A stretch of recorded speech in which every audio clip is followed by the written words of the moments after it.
Hi, I'm Virginia. I am the creator of this slide presentation. Thank you for checking in. I wanted to take a minute to introduce myself. I will be narrating it through audio only.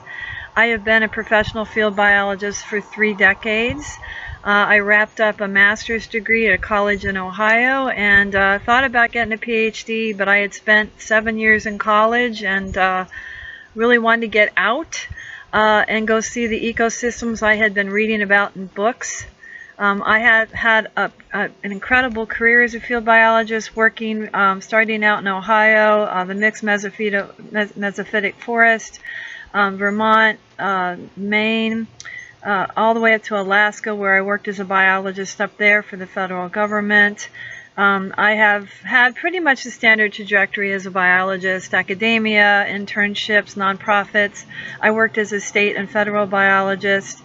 I tried environmental consulting, but you kind of have to sell your soul to be an environmental consultant. Did not like that. So now I call myself an ecopreneur. I do ethical consulting. Yes, it does exist. And my passion is science and environmental education for kids. I also do some writing. You're welcome to read my novels. You would think that I would go on and get my teaching credential if I love doing education with kids, but it's here that I hit a wall. This is the topic of this talk. I have never liked the traditional model of public education. Even as a little kid, it didn't make any sense to me. We put kids into institutionalized buildings. We make them sit all day. We greatly restrict their freedom. We track their every movement, thus the analogy of it as a prison. So this wasn't going to work out for me teaching in this model. I needed an alternative model.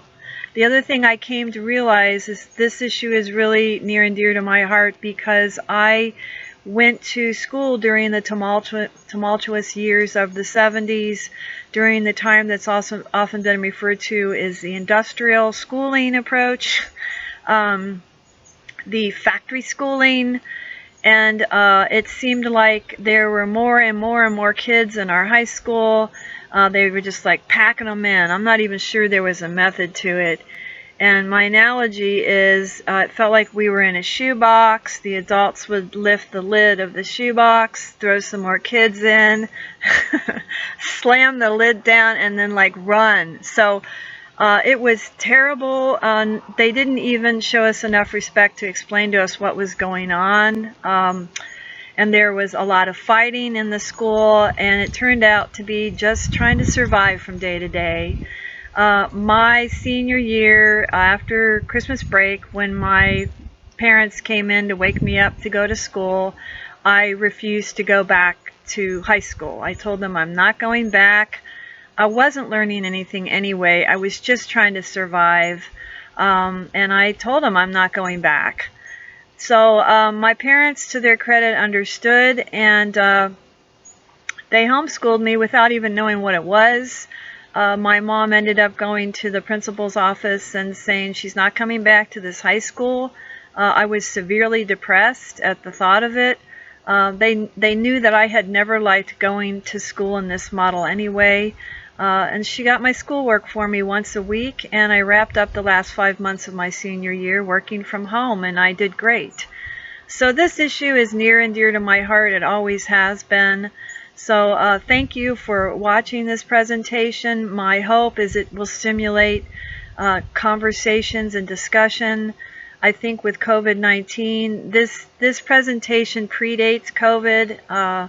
I'll talk about it more during the presentation, but I think with COVID, parents, administrators, legislators are seeking different models of education. It shouldn't have taken a pandemic, but that's what's happening.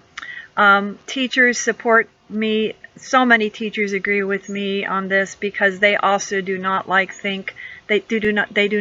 teaching in the traditional educational model, which is really old. It's really old. I was astounded when I looked into it how old this model goes back. This compulsory attendance model. Compulsory attendance is not the same thing as education. We confuse the two.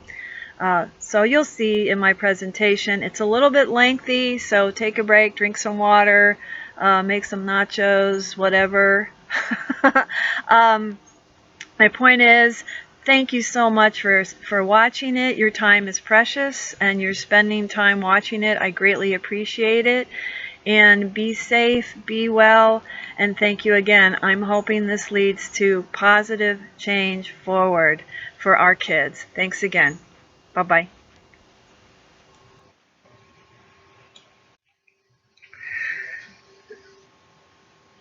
Okay, so thank you for watching the introduction. So the title of this talk is Ending the Prison Model of Traditional Public Education. I submitted it to a few conferences, as I said, and you will see on the next slide. And it was turned down. It was accepted by one conference, and I realized that maybe I needed to soften the title a little bit. So I changed it to the healthier alternatives to the prison model of traditional public education, but it is about ending the prison model of traditional public education. I was not going to take the prison model part out of the title. In 2018, I was scheduled to present this talk to the 57th Conference of the California Council for the Social Studies. I was stunned they even accepted it. The day before I was planning to leave for the conference, about a 10-hour drive one way, I ate a cupcake in a third grade classroom I was working in. I don't know why I did this, because I know that cupcakes can be agents of evil depending on how many hands have touched it. I became, graphically speaking, very sick. One does not want to present a talk to a bunch of people when one is graphically very sick. I had to cancel. I have since been contacted by several people who still want to see it, so I am posting it online. At the time of this talk, only a couple years ago, the idea of changing the paradigm we force our children into was viewed as almost radical, and in fact, it was turned down by 2 other educational conferences.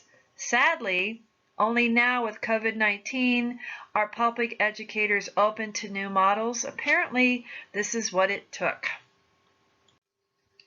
How to use the slideshow. Thank you for watching the slideshow and considering its ideas. This slideshow is the property of Ecological Outreach Services, EOS. It cannot be duplicated, sold, copied, or otherwise poached.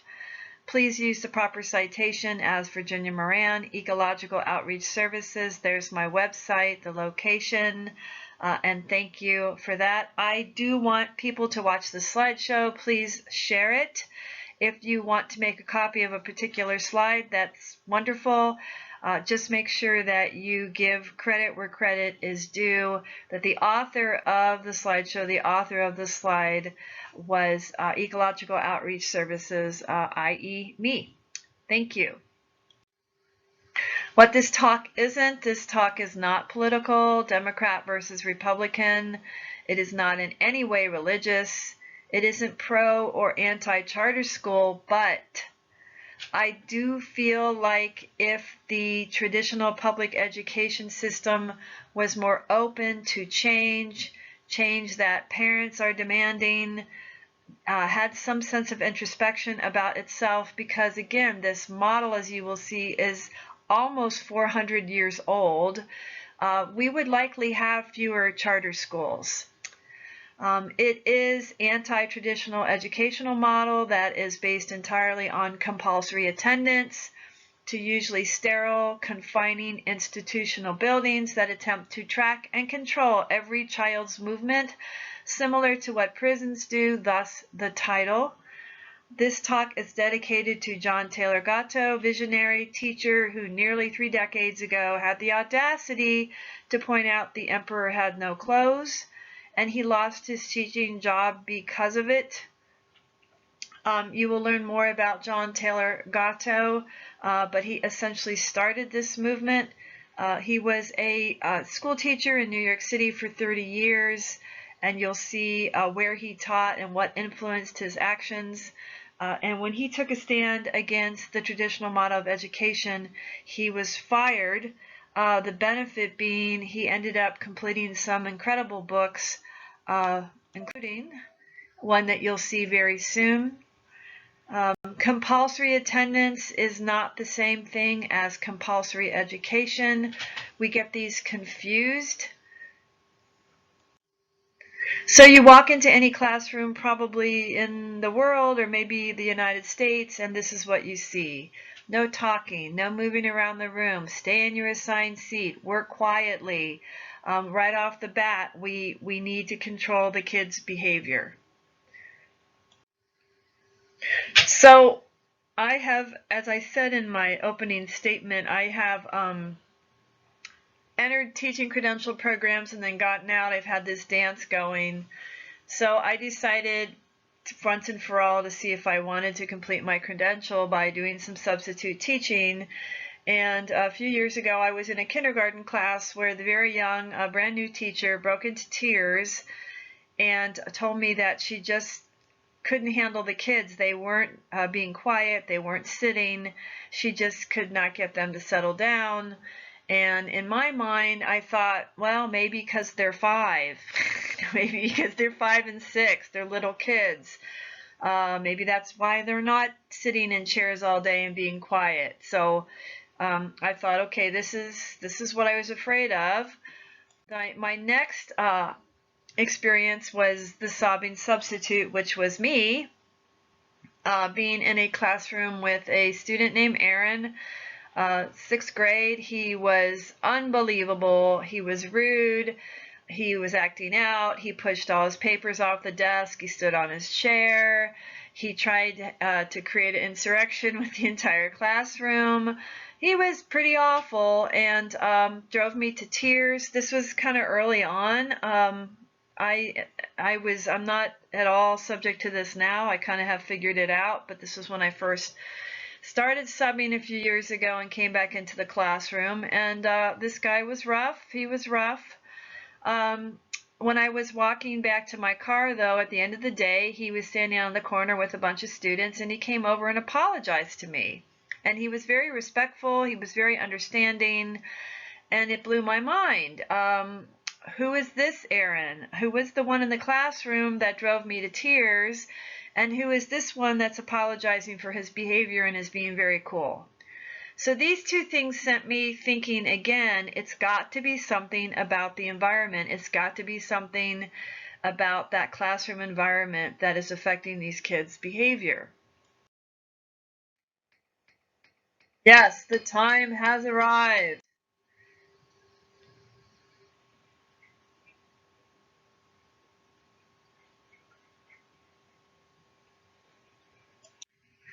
So here is where I was driven to.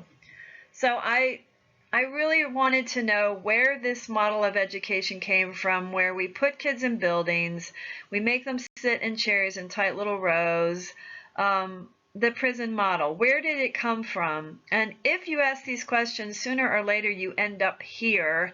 You end up at John Taylor's incredible book, John Taylor Gatto's incredible book, The Underground History of American Education. So this is where I ended up.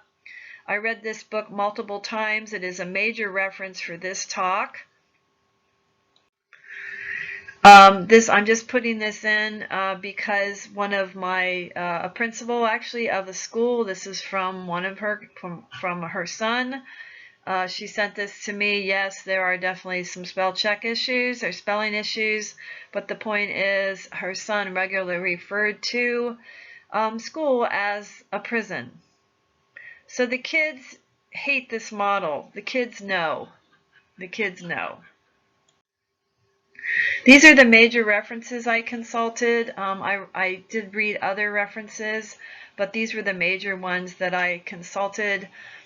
John Taylor Gatto has many, many other books besides this one, but this was the main one I used. So these are the major ones that made their way into this presentation.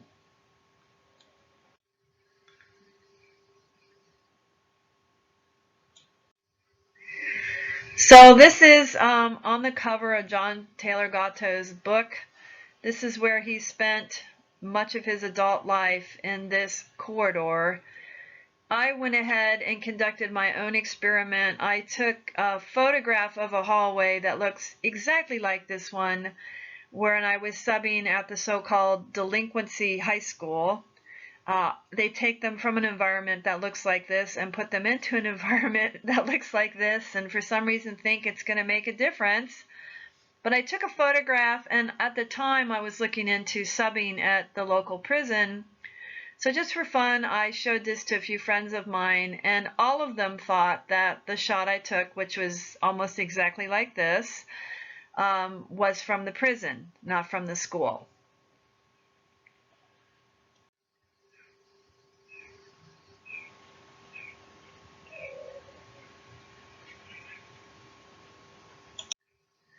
So here we go. Here's the beginning of the model. This is a photograph of a grammar school in New York City. The photograph is dated 1870. And we can see the start of the conformity. The kids are in a nice little tight rows here. They're all crammed in. They've got their hands in their lap. They're subdued and quiet. So this is the beginning of the model that is the traditional model of public education. The traditional public school was set up by adults for adults, and it still is. One of the primary concerns was safety, of course, child exploitation. It will always be relevant. It was particularly relevant then. And it is an extremely important function of the schools. However, the schools should not be the sole responsibility for dealing with children that are falling through the cracks or children that are dealing with abuse. Our teachers are already overwhelmed, and we need a strong social safety net. We need social workers to work with teachers and helping them with these kinds of issues, which again will always be present. We should not expect the teacher, some of which have over 35 students, to deal with these children's needs, which is why another improvement we must have is that social work and social services works very closely with teachers. So this is extremely relevant and important. One of the first reasons that we did pull children into schools was to prevent their exploitation. The non-safety underlying fears, however, more recently in our time, unruly children will not be groomed to serve the status quo, and as of the 1970s, both parents and guardians working outside the home, the school is free daycare. We should just provide free daycare. So whether children learn or are educated is a secondary concern because adults cannot, in fact, determine what education means, and herein lies the perpetual problem. So when I went back to look at the history of where the traditional educational model came from, I did a lot of research into different sources. I showed you that slide. I have tried to summarize this. People get their PhD in this stuff, so all it is a summary, but I was able to identify a trend and come to some understanding of where the model came from. So at this point in the presentation, it's a brief history of the traditional public school in America.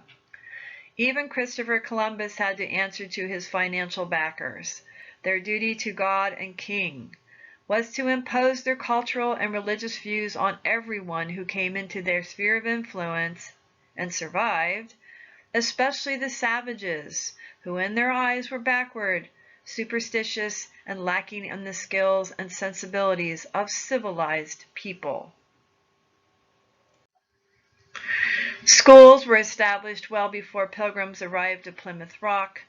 At first, family and utility-based, the family instructed the child, often based on the benefit to the family. Upon arrival of Europeans, they recreated what they knew, a kind of European socialist model, and this is the dominant underpinning of our current traditional public school. This is not a political talk. This is not to make judgments about socialism, but this is to show the trend where the school was originally based in the family. It met the needs of the family. The son apprenticed with the father. The mother apprenticed with the father, or apprenticed with the mother. The children apprenticed with their own parents and learning a trade or learning a craft.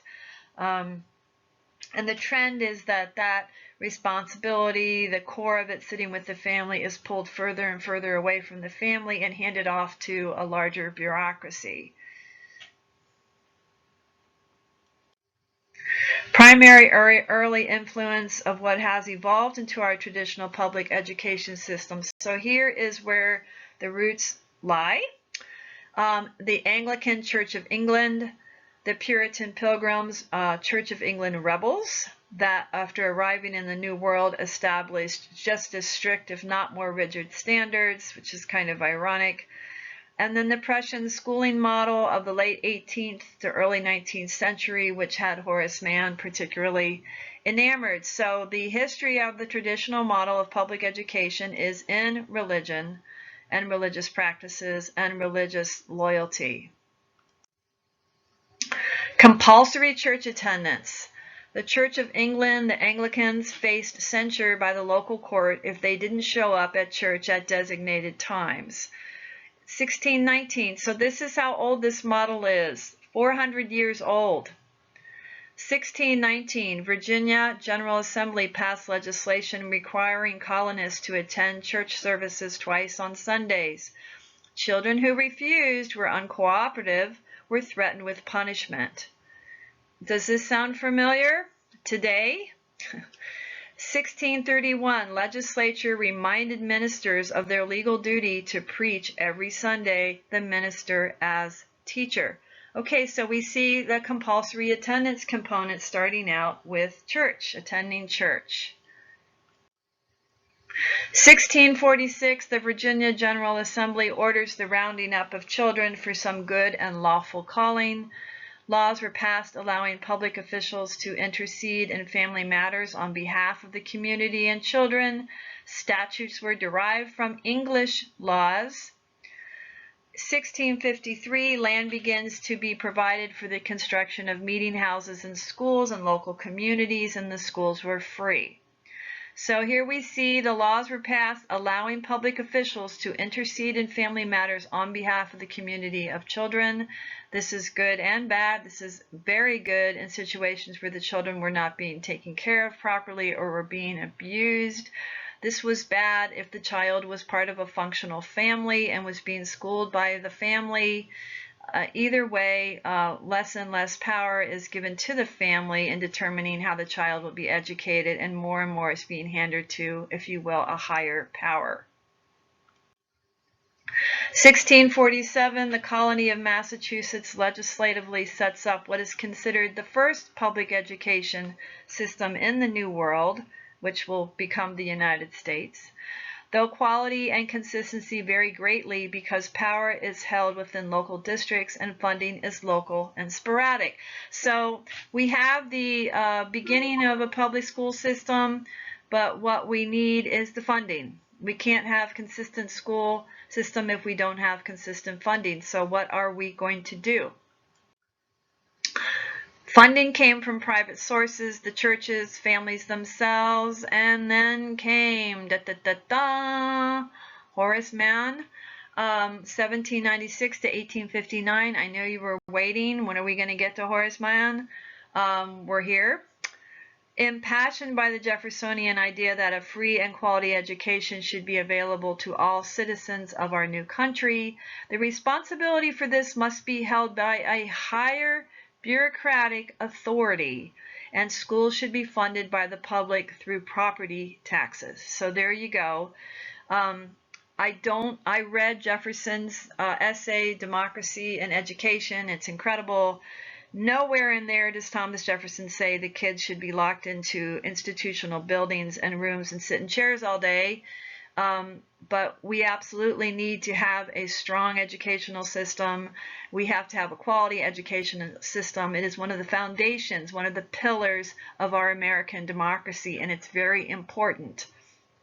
But we don't have to use what is an oppressive model. So Horace Mann set up the, so now we see more and more authority coming away from the family, the beginning of the creation of a bureaucracy, and the families will end up funding that bureaucracy through their taxes. Big change. In 1843, Mann observed and was greatly influenced by the Prussian model of education equals tax-funded and compulsory system. So we have, again, there's the word compulsory. And there goes my dogs. Based on the state of Massachusetts district schools, his feeling was an overriding authority is needed. In 1837, Massachusetts establishes a state board of education, and Mann becomes the first secretary of the new state board.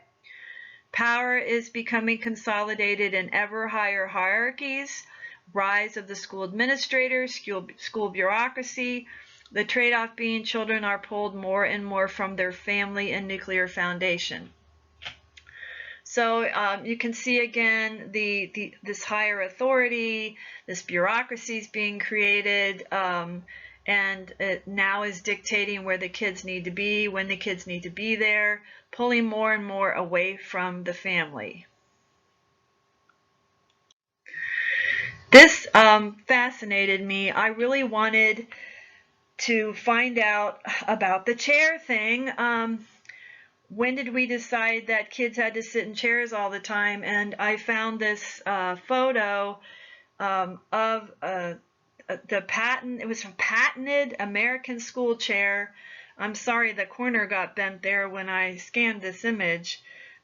But they actually designed a chair for kids to sit in, and look at this thing. Wow. Pretty comfy looking, and we're going to spend hours in this chair. So the chair was important. The chair was very important and still is. And it's crazy in our educational system. Got to keep the kids in the chairs. Resistance to public funding of school rises to the surface and holds until post-Civil War. Impossible to fully cover what Civil War Reconstruction era shuttled in post-1865.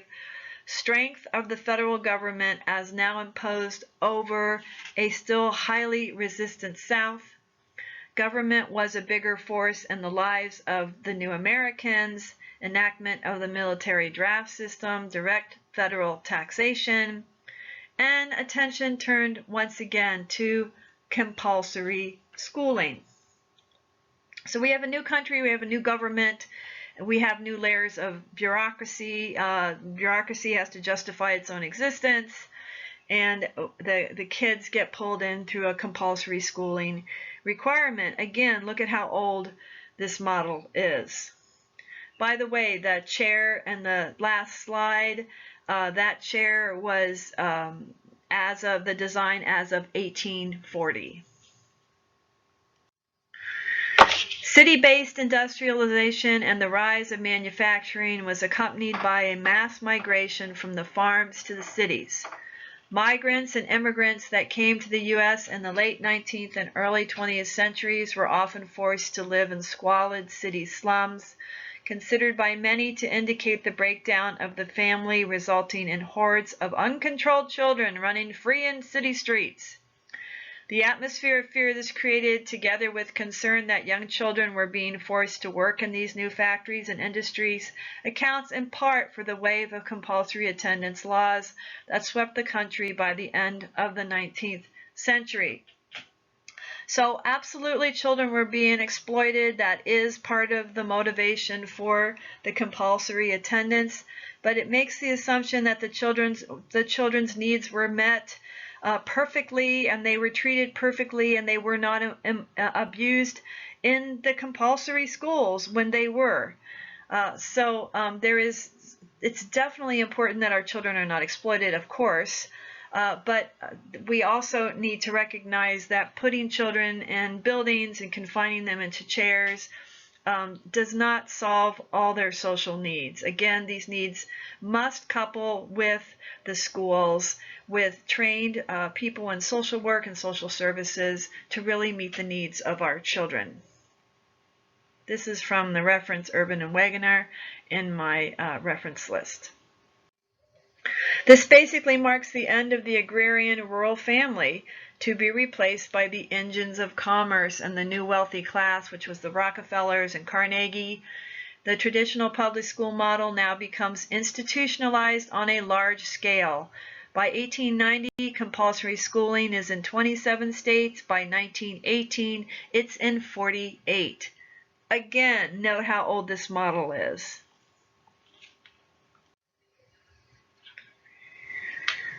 The control, confinement, and indoctrination of children in the evolving New World was viewed as positive because it ensured morality.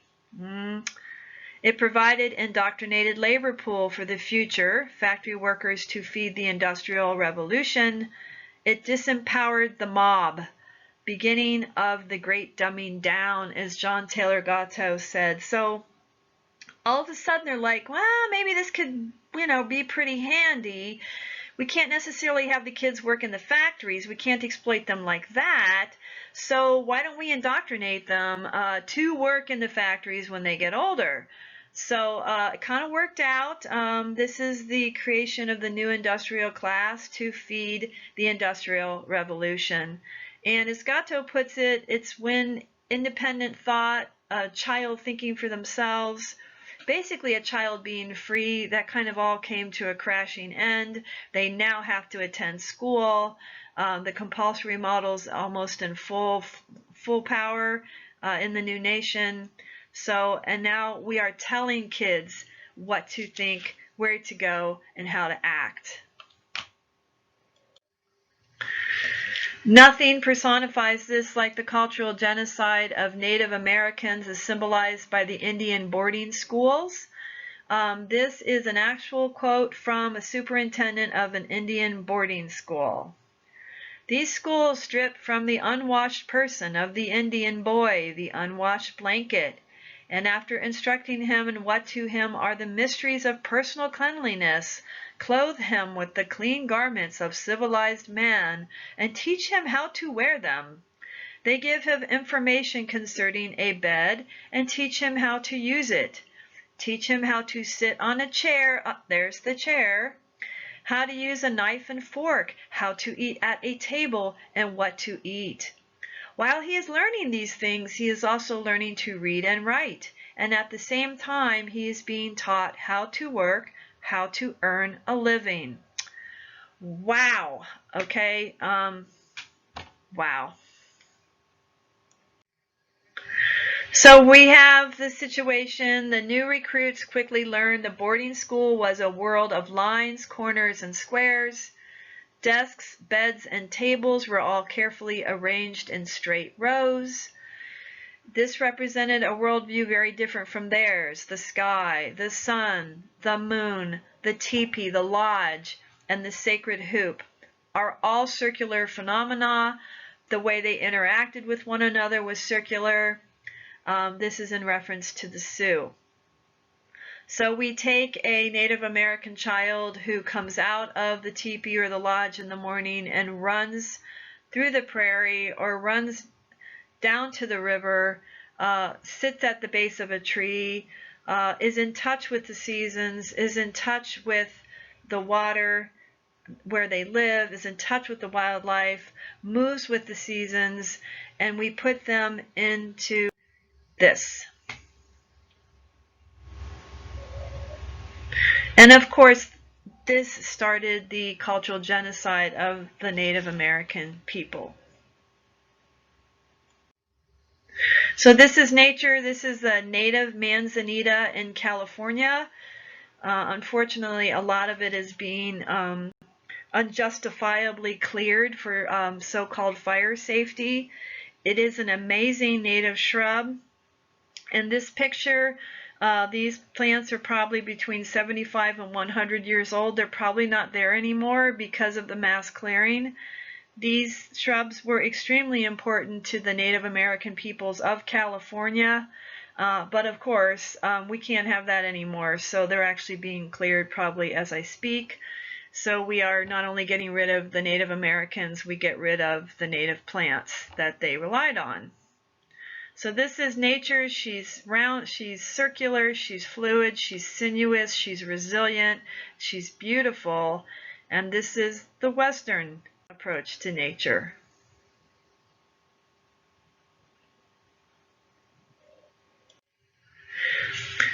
So the response to the large bureaucracy of the schools, the creation of compulsory schooling, there were quite a few people that realized it was not perfect. It was not meeting the needs of the children as much as it was just warehousing kids for adults. Was what's called the prophylactics. Pedagogical progressivism took place largely outside the run, typo there, of school administrators. This is, again, Urban and Wegener.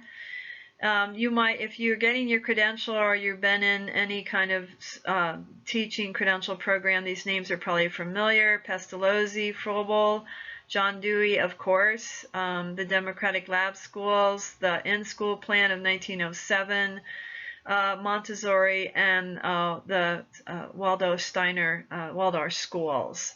So these were attempts to make the education more child-centered, but it still revolved around building and chairs and sitting. They didn't pull too far from the traditional model, but they tried. The children from the traditional public school I teach, this is a quote from John Taylor Gatto, are indifferent to and resentful of the adult world, the one trying to educate them, have almost no natural curiosity because it is not allowed. It is disruptive to the schedule. My example, if you work in the schools, you see this all the time. The kids are out at recess. They find a praying mantid. They find an acorn. It doesn't matter what they find. They all gather around to look at it, and they are literally disciplined for it, especially if they have to get back into their little boxes. There's no time to look at the insect. There's no time to identify the leaf. There's no time to identify the bird or look at the bird, because it's just disruptive to the schedule. The kids are cut off from their communities. They have a poor sense of the future. They are ahistorical. They are cruel to one another, particularly when the hormones start flowing, high school, junior high level. They are disrespectful and destructive to their schools.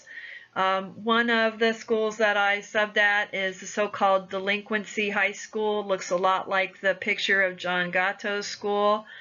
And I was there a few years ago, and the maintenance man was telling me that he's having problems with the drinking fountains, but he doesn't have enough staff to help. Inside the classroom are adolescent age kids, 13 through 18, perfectly capable of learning how to repair a drinking fountain, perfectly capable of learning how to paint, perfectly capable of helping to maintain the school. But instead they're making, I love art, but when it's token and it's wasting their time and they're bored and they know it, to me, it's a tragedy. So inside the classroom, these kids are making these stupid tissue paper art projects that they promptly ball up and throw into the trash can as they walk out the door. Kids resent having their time wasted, and John Taylor Gatto points this out as well. So I suggested to him, why not teach them how to fix the drinking fountain? Why not have them help you fix the fence? Maybe then they wouldn't vandalize the school if they're helping to repair it. You would have think it was complete heresy that I suggested this, but this is the kind of thing we need in our schools now. This kind of imagination. They need to provide service to their schools. They don't deserve to have their time wasted on stupid things. They don't deserve to be bored, and we do a disservice to them when we don't even respect them enough to give them real activities that can improve their lives and maybe even take care of the school. The kids are uneasy, unfamiliar, hostile with intellectual discourse. I've absolutely found that teaching at the community college level with new students from the high schools. They're materialistic, they're dependent, and passive.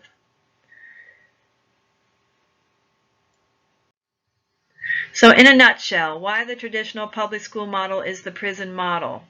If you Google it, you get over 2 million results.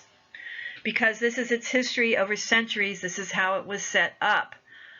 We do not have to do things the way prior generations have done. We're allowed to do things different than prior generations. FYI. I had a school principal tell me the more chairs, the more money they get. It's fear and punitive based. It creates the school to prison pipeline because the traditional model of education is so oppressive and makes them be in these institutional buildings and sit all day in these sterile, joyless classrooms. They act out in school, the next thing you know, they're acting out in society, and then they go to prison, and the prison isn't that different from the school. It greatly restricts movement, and while adults note that sitting kills, we still make our growing children do it every single day for 12 years. Okay, we all have our treadmill, our treadmills at our workstation. We have our standing desks. We go out and we walk on our lunch hour, but we don't seem to care that our kids who are growing are still sitting all day, most of the day. It employs mass management. It's easier and cheaper, especially in light of population growth, to just warehouse kids. This is at the expense of the child. It is monotonous and oppressive for children and teachers. It is something to escape. It is forced and joyless. In fact, if you laugh too much with the kids or they start to experience any joy, that's associated with being with misbehaving. The kids can't be too happy, they can't experience too much joy, they must be misbehaving, and that's shut down almost immediately. Parents and guardians are penalized for taking the day off with Timmy with the compulsory education model. My parents worked all the time. They were not college educated, and they worked their tails off to send their 3 kids to college, which they did. They barely made it into the middle class, barely. But sometimes my mom would have the day off and she would want her kids to spend the day with her. And I remember spending the days with her. I was the youngest, and she would keep me home from school, and we would bake bread together, or we would listen to music and dance, or we would garden together, or go for walks, or go shopping. These were some of the sweetest memories of being with my mother I have, but my mother was essentially breaking the law because she was keeping me home from school. So it's crazy that this model penalizes parents who might have the day off and just want to spend the day with their kid, but they can't. That's nuts. It promotes and develops in children a rather creepy disconnect between the child and society, the local community. It creates what Gatto referred to as kind of institutionalized narcissism, the sort of thing where the kids want to look out the window at a storm that's coming, and you shuttle them all back to their chairs, and they're not even allowed to observe and be part of the outside world. They're cut off from it. They might even have dissociative or disorder, where they can't even be in an environment and truly experience it. This is something that Gatto made reference to, and I know what is meant by the word creepy. They're so disconnected from the outside world, they can't relate to it. There's very little development of empathy. I lost that quote, unfortunately. But the quote for Rachel is that the kids are given an impression of 2 worlds, the one in the school and one outside the school, and they're separate. And so go back and read that quote by Rachel Grobstein. It's an excellent quote that summarizes what we're talking about. So what happens then if the child cannot conform or behave himself in the traditional model of education, which again is in a sterile institutionalized building, sitting in chairs, being confined to the room? They get in trouble, and you have so-called disciplinary problems that can follow them throughout their school years. I've had a few teachers tell me half my kids have IEPs. So here's the deal. Human behavior is affected by the immediate environment. Brick and mortar business owners have known this for thousands of years. Why do you select certain restaurants or stores or places of worship? How did this affect your choice for where you want to live? So why wouldn't it be true for our kids? Sterile, institutional buildings affect child behavior. Classrooms that force kids to sit in rows close together, but then we tell them not to bug one another. We jam their desks together, but then tell them, don't interact. We want them to be quiet all day, affects our kids. Are there really that many bad kids, or is it the model? Think of Aaron and thousands like him. Aaron has since gone on to college. He's doing well. Aaron had an IEP. What if Aaron had had a different model of education, but none was offered to him? Instead, he had a long list of disciplinary issues because he could not function in the joyless oppression of the traditional public school. How do we break out of this? Well, many educators have for many decades tried to break out of this, but they're on the fringe. And we need to bring them off the fringe and into the public school system to change the public school system. Perhaps the most famous one is Summerhill. Here's a whole list of them. This is by no means comprehensive. And this is a book that I read. It's published by the Alternative Education Resource Organization. 35 visionaries in education tell their own stories. Okay, you've probably never seen this book. Maybe you've never even heard of Arrow. We have got to pull these visionaries into public education, not charter schools, not isolated homeschools, but into public education. We need these visionaries in public education. We need to change the model of traditional public education. All right, so let's walk through this diagram that I came up with when I was doing my research. Let me walk you through it here. So on this end, it's a traditional public school. It's based entirely on institutional buildings. Attendance is compulsory. It tracks and uses surveillance on our kids. It greatly limits movements. It's chair-based. It is the prison model. It is the classic model, and it blows my mind that this is still the model for traditional public school in 2020. And now you know how old it is. So if we go down here, the arrow is based on limited personal freedom. So at this end of the arrow, there is no to limited personal freedom of the student. And with this comes, the state then assumes most of the liability for the students, which is why this model is so paranoid and the kids can't do anything because they're paranoid about getting sued. So you have a situation, and sure, there's a public school, that's terrific, but the state's so paranoid about getting sued that the kids basically are going to school in what is the same thing as a prison environment. The next model is called location-based. It may not be building-based. Compulsory attendance is required. There is some enforced tracking, or there may be very enforced tracking. It is more or less the alternative schools if you are kicked out of the traditional public school, which I find ironic because it is usually some kind of a ranch. It's called a delinquency ranch or a delinquency farm. It's usually on 100 acres. It might be beautiful. The kids have a little more personal freedom. It's getting closer to the model that kids should be going to school in, but it's associated with penalties. So how bizarre is that? They can't handle going to the prison model, so they end up going to this model, but they're supposed to strive to go back to this model. Again, this doesn't make any sense to me that this model is if you've done something wrong in this one. But you have more freedom, and it's usually more beautiful, and it may be out in the country, and it's much better for kids, the so-called delinquency ranch. The next model is the hybrid model. This diagram was made pre-COVID.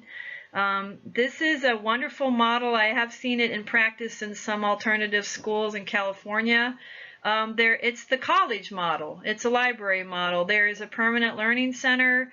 The attendance, when you get there, it's noted. There's limited tracking and surveillance because you're in charge of your own time. Maybe you go there to get some tutoring in algebra. Maybe you want to take a class, a history class. The classes are offered maybe a few times during the day. It's pretty much like a college model for the schools. The kids come and go as needed. They can work there as long as they want. Mom and dad can come and get them when they need to. And then all these models, by the way, include the use of online resources. So this is a pretty cool model. They get their socialization. If they want to hang out with their fellow students, they can go hang out for a little while. So this is a really positive model. There are field trips they can sign up for. Maybe they show up, at 10 o'clock to go to a field trip to go see a vernal pool, and the field trip's over at 12 noon, and they go home. Working parents are not penalized if they want to keep their kids at home, but they can also drop the kids off during the day if they have to work. So this is a very positive model, the hybrid model. The next one is unschool. It is not dependent at all on buildings. The kids pretty much go from their homes. They might meet their teacher, at a local park for a hike. It's community-based. They may meet a teacher mentor to go to a public hearing, to observe the local politics. They may go to an organic farm and work for a few hours in an organic farm. It is not dependent on buildings at all. It's very active, it's movement-based, and I'm actually going to be talking about my approach, what I call the spokes of the wheel approach, in the next slide. Now, if you'll notice, we're getting more and more personal freedom. So at this point, the kids have quite a bit of personal freedom, and the liability goes more and more towards the parents now, or the caregiver. So the state has less and less responsibility, and the parents are taking on more responsibility, and the kids have more personal freedom, which they like, and is good for them. It's healthy for them. So one thing I want to point out here is class size. If you'll notice down here with the state responsibility and no to limited personal freedom, that where the kids are confined into a classroom, the poor teacher can have up to 35 or more kids. Where you have the confinement into a classroom, generally the student gets less attention. Okay, so the class size is big here, attention small. Over here, as we move more towards personal freedom and these other models, the child gets more attention because the class size becomes irrelevant, because they're not confined into a classroom all the time. So they actually will get more attention. And they're usually in smaller pods of kids.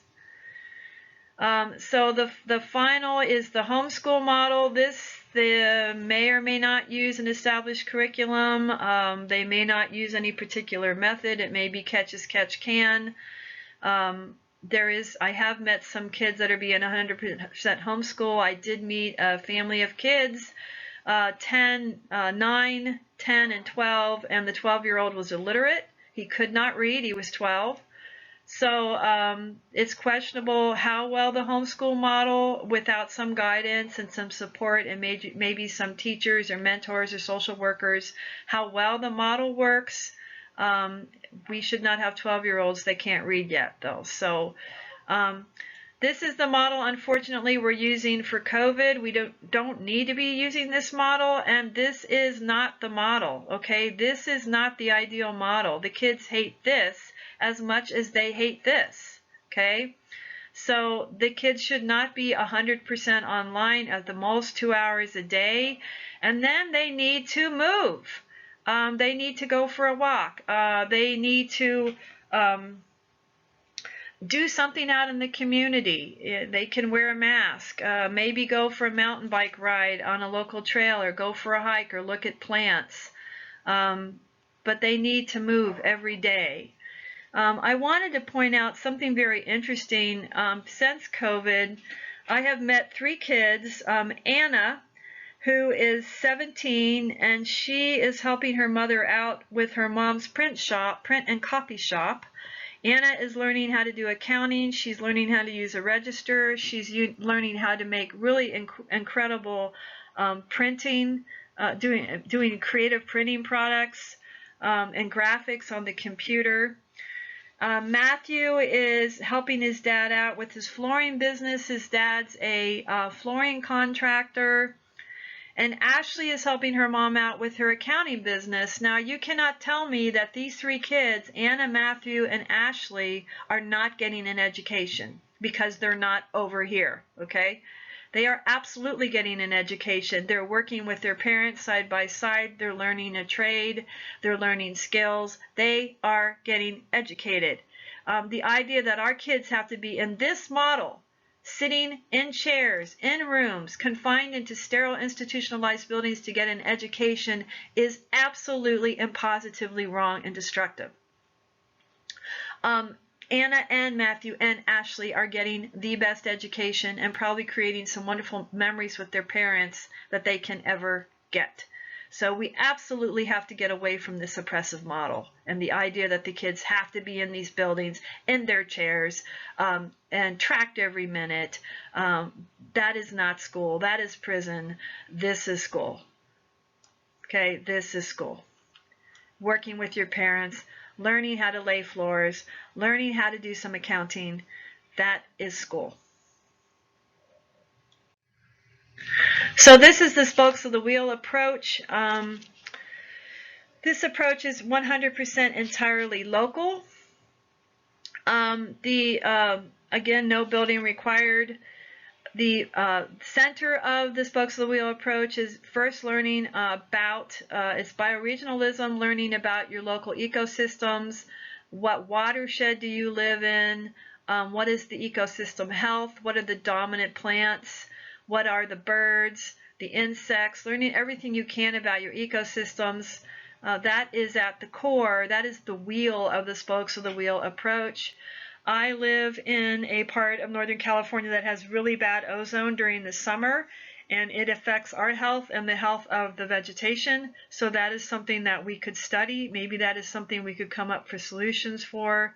But the heart of the spokes of the wheel approach, the first very foundation, is bioregionalism. What supports the life and the ecosystems and the biodiversity where you live? What is the watershed you live in? Studying that. Maybe going to look at the major river of the watershed or some of the tributaries. The next part is learning what is the local economy. This is not in any particular order. What supports the local economy? What type of businesses? What percent is local? These 3 kids I just talked about, Anna, Matthew, and Ashley, are part of the local economy, and they're learning how the economy works by working with their parents' businesses.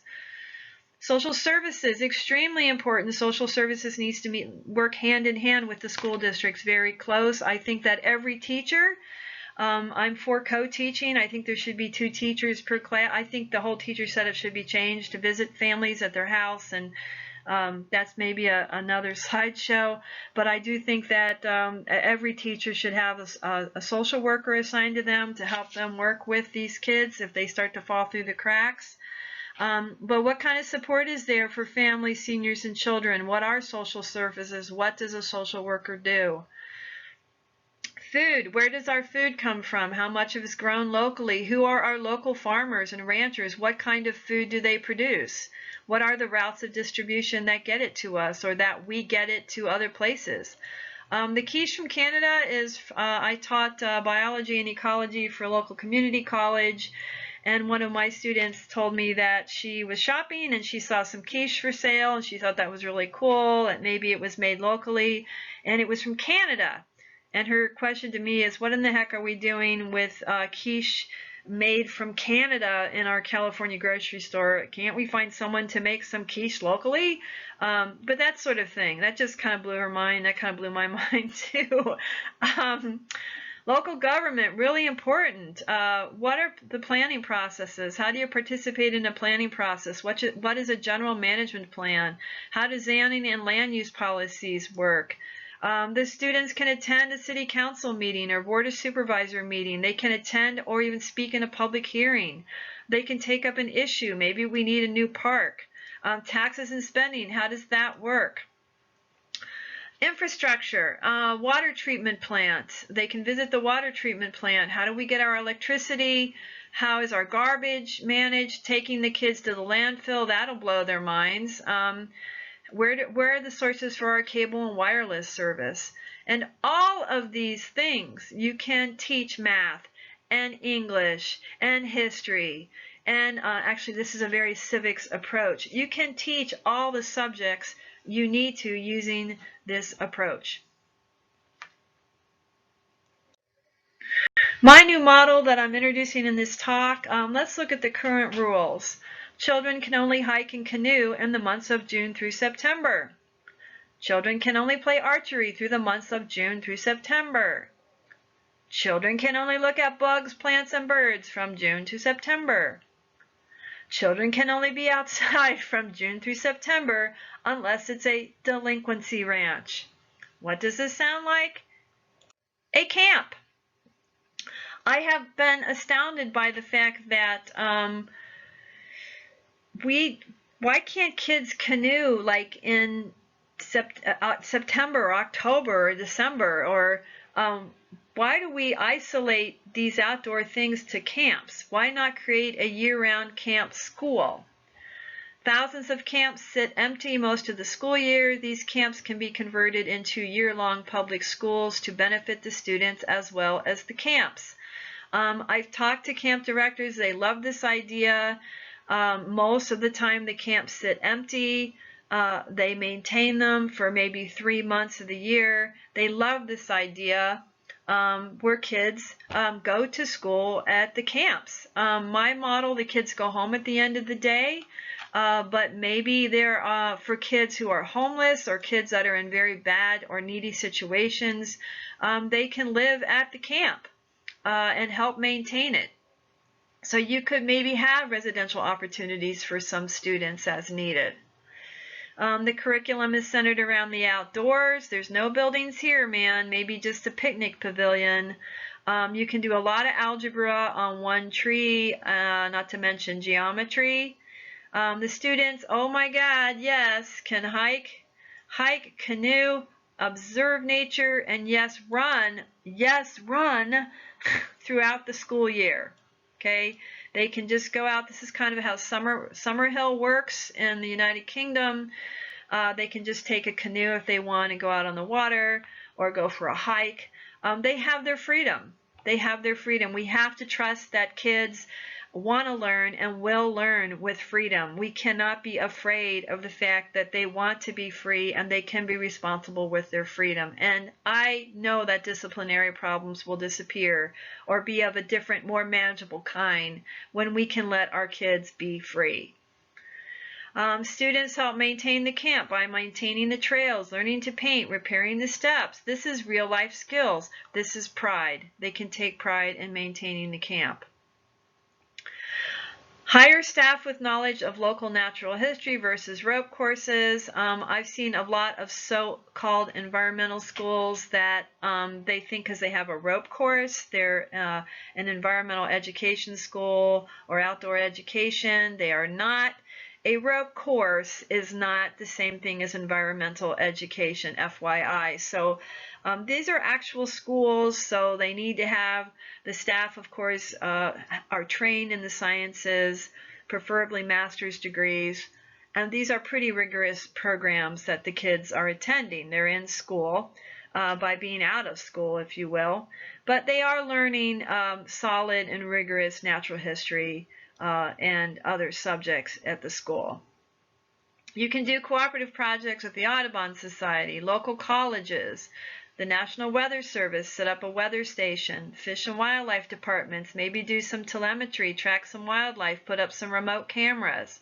Local organic farmers can come and put in an organic garden, or the kids can put in an organic garden and the farmers can help. Astronomy clubs. I mean, the sky's the limit. And that's what's so beautiful about this, is the sky literally is the limit. So this is a true story. I am now going to perform a play. The slideshow is almost over, so this is a play. I'm going to play all the parts. A warm spring day, engaged kids with cloud charts open, spread across the grass. Lots of chatting and pointing. A glimpse of joy, then, "Why are you out here?" "They're looking at the clouds." "Second graders aren't supposed to be in this part of the playground. This is middle grades." "But there are no kids. There are no other kids out here right now." "It's not their recess time right now either."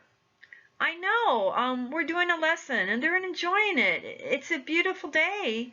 "There's a group coming out here in about 10 minutes. You're going to need to go back to your room before they get out here, or all of them are going to want to come over and look at what you're doing." Yes, God forbid we allow all of them to look up at the sky on a beautiful spring day. True story. And they did all end up looking at the sky on that beautiful spring day, and we identified clouds together. I know, I'm a complete radical. And everything went fine. And now, a moment of silence.